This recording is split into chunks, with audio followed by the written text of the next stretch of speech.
आपका कराची का एक एमएनए जिसने कराची के हर मुहाजिर को घर से बाहर निकाला, जिसने मुहाजिरों को घर से बाहर निकाल कर ये उम्मीद दिलाई कि मुहाजिरों घर से बाहर निकलो, ये शख्स तुम्हारे मसाइल हल करने के लिए आया है, ये मुहाजिरों का मसीहा है, ये मुहाजिरों का लीडर है। जिस शख्स ने आपके लिए इतना किया हो, क्या आप उसकी बात सुनने को भी तैयार नहीं है?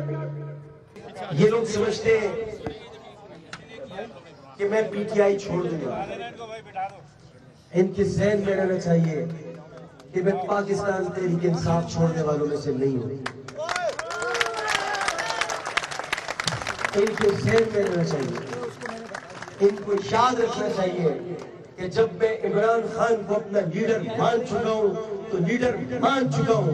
अगर अब वो कहीं गलती करेगा तो मैं ही उसको दुरुस्त करूंगा और कोई नहीं करेगा। तहरीक इंसाफ किसी का बाप पीछे नहीं छोड़ा सकता। आमिर लियाकत हमें अलहदा करने नहीं आया, जगाने के लिए आया है। आमिर लियाकत सिर्फ ये कहने आया है, आज 11 दिन हो गए और 11 दिन हो गए कायद आजम अपनी कब्र में इंतजार कर रहे, उनका बेटा उनसे मिलने के लिए कब आएगा। आमिर लियाकत ये बताने के लिए तुम आया।